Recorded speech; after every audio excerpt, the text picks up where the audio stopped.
parents immigrated to Toronto for a better life. Jennifer was a straight A student all the way until the 8th grade. That's when she thought she would become valedictorian, but when she didn't, she decided that school is not worth trying if she's not going to get the acknowledgement she thought she deserved. From then on, she began failing high school and changing her report card so that her parents won't find out. After high school, she faked a college acceptance letter, telling her parents she would accept and go to college, when in reality, she didn't graduate high school. Since she lived with her parents, she would pretend to go to class every morning, but instead go to a friend's house or go to the library where she would copy down fake notes to show her parents what she was learning. After 2 years of fake college, she told her parents she would transfer to the University of Toronto where she would live with her friend Topaz. Until one day when her parents decided to call Topaz to ask about Jen, and Topaz told them Jen is not living with her. When she came home that night, her parents confronted her. You won't believe what happened next.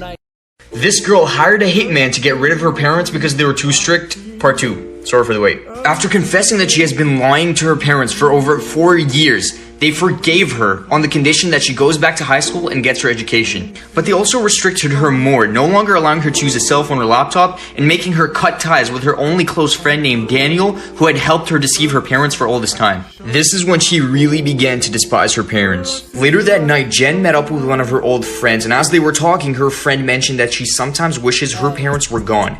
This got Jen thinking, and later that night, she decided that the only way for her to escape her parents' rule is to get rid of them. Eventually, she began talking to Daniel again, who told her he knows a guy nicknamed Homeboy who can get rid of her parents for $10,000. She accepted the deal, and Homeboy began stalking her parents. On November 8th, she texted Homeboy and told him to do the job once her parents got back from work. This story gets so much crazier, but no more waiting because part 3 is out now.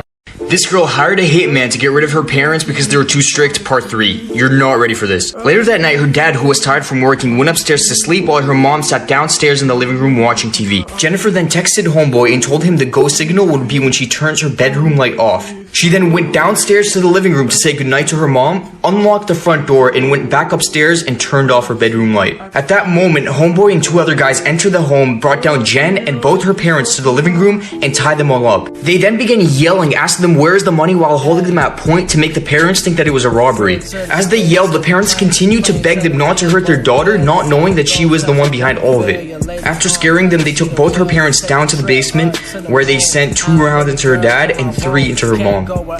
After scaring them, they took Jen back upstairs and both parents down to the basement, where they emptied 2 rounds into the dad and 3 rounds into the mom. The 3 hitmen then quickly ran away as Jen called the cops, claiming that they had been robbed.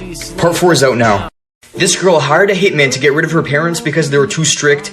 Part 4. But what she didn't know was that the hitman had actually failed. Although her mom unfortunately passed away, her dad survived and crawled out of the basement and onto the street, where he began yelling for help. Jen could not believe her eyes as she saw her dad through her window running out into the street calling for help before collapsing. At this point, many of the neighbors had woken up due to the commotion and have called the cops after seeing her dad's condition. When the emergency services finally arrived, they rushed her dad to the hospital, where he fell into a coma, and took Jen in for questioning. They ended up releasing her as they had no reason to be suspicious.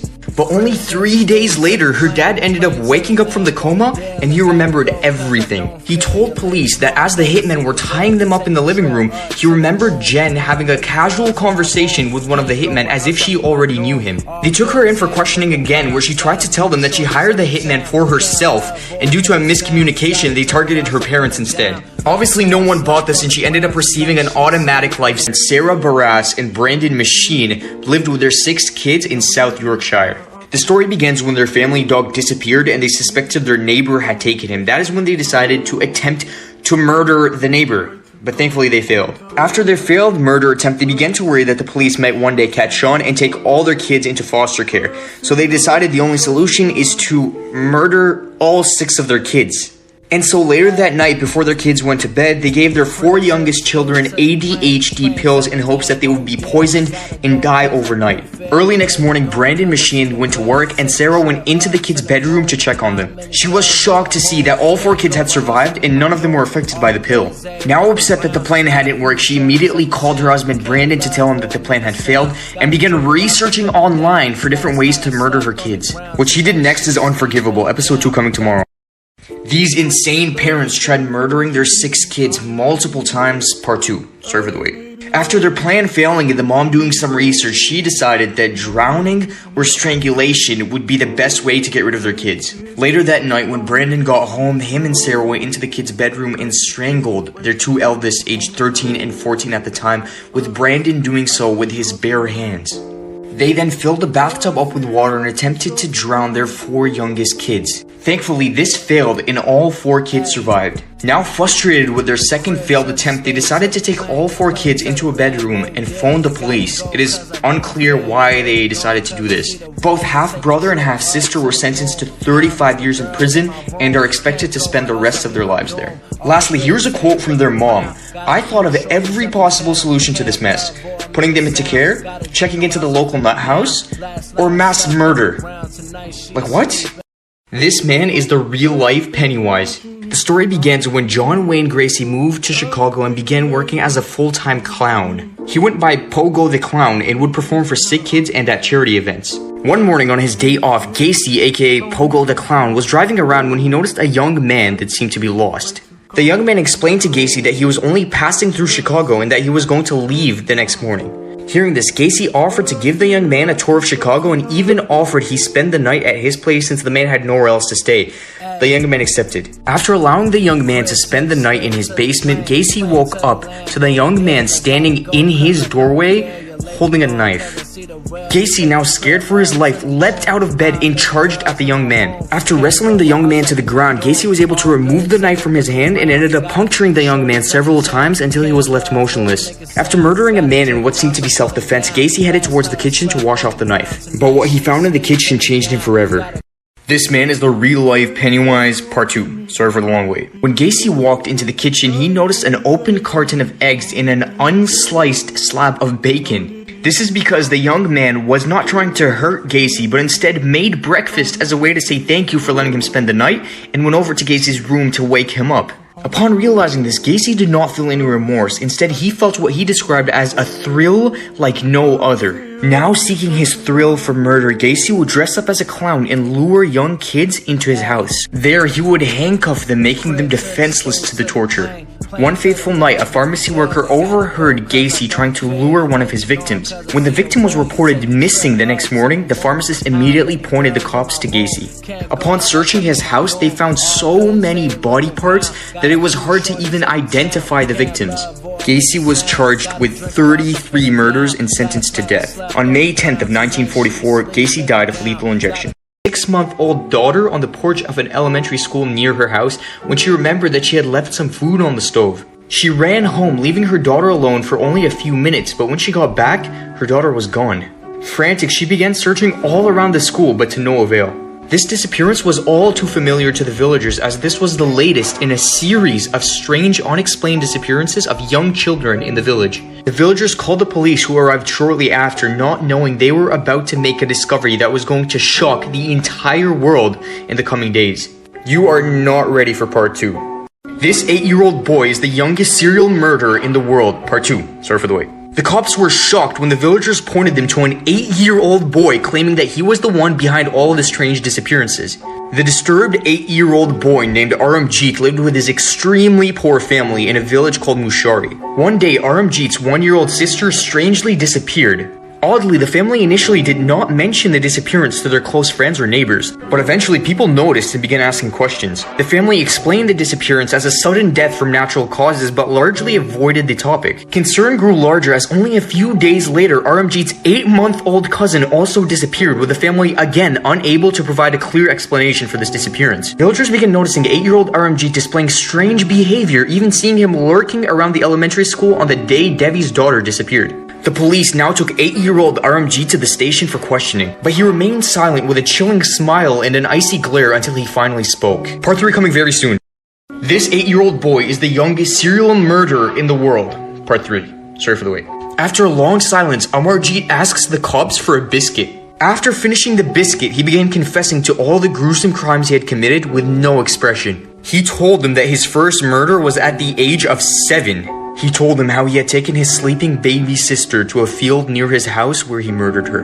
He even described hiding her body with grass and dried leaves after strangling her and using a brick until she was left motionless. He did the same to his 8-month-old cousin, even taking her to the same field. He then took them to a different field where he had murdered a 6-month-old that he found alone at an elementary school. But the story was only beginning to unfold. Amarjeet's parents were arrested as they had played a significant role in his murder spree. They were confronted by police and confessed everything. Part 4 is the shocking finale to this insane story. This 8-year-old boy is the world's youngest serial murderer. Part 4, the finale. Both his parents confessed to knowing about the murders. On the day of Amarjeet's sister's disappearance, his parents were frantically searching for her all around the house until he came back without her. Upon asking him about her, he took his parents to the field where he had murdered her and showed them the body. Instead of reporting him, the parents tried hiding this, hoping this would be a one-time accident. But only a short time later, he repeated the same thing with his cousin, and again, his parents tried hiding it. After these shocking confessions, Amarjeet was diagnosed as a sadist, finding pleasure in other people's pain. Psychiatrists concluded that his condition can be cured, and he was sentenced to 10 years in solitary confinement. It is said he was released at the age of 18 and now leads a normal life somewhere else. Be sure to follow for more crazy stories. Ann Turpin lived with their 13 kids in the Texas suburbs. They register their house as a school so they can teach their kids from home, but besides that, they seem like a normal family from the outside. The kids could be seen playing in the front yard during the day and even occasionally played with a neighbor's daughter from across the street. Slowly, however, the neighbors began noticing some strange behavior. One of the neighbors saw them marching in circles through their upstairs window, while another saw the older boys in the family digging through the trash at night. One night, the Turpins' oldest daughter was seen frantically running down the street as if trying to escape. But one of the neighbors spotted her and drove her back to her house, assuming she was mentally unstable based on her malnourished and dirty appearance. After that, the parents decided to move to this house in Paris, California. On January 14th, the police received a desperate call from a 17-year-old girl claiming she had just escaped her home and that her siblings were still there captive. Only minutes later, the police arrived at the house. You won't believe what they found inside. These two insane parents kept their 13 kids captive for years. Part 2. Sorry for the wait. When the cops entered the home, they found 13 kids shackled to beds with chains and padlocks in a foul-smelling room. Their ages ranged from 2 to 29, with 7 of the 13 being adults. They were so malnourished and underdeveloped, with the 29-year-old weighing only 81 pounds, to a point where the cops initially thought they were all kids. It turns out their parents had been keeping them captive for years, chaining them to beds, feeding them only once a day, allowing them to bathe once a year, and not allowing any contact with the outside. The two monsters, David and Louise Turpin, were unable to immediately provide an explanation for these horrifying circumstances. They were both sent to jail and their bail set at $9 million. Be sure to follow for more insane stories. This man is known as the Spider-Man murderer. Theodore Edward Conneys, also known as the Denver Spider-Man murderer, was an American drifter. He had a few jobs, but he was mostly homeless throughout his adult life. One cold September night, Conneys broke into Philip Peters' house, who was an old man living all alone. Initially, Conneys only broke into the house to steal food and money, but as Conneys lurked around the house, he found a small trap door that led to a narrow attic and decided to begin living there. Conneys lived in the attic for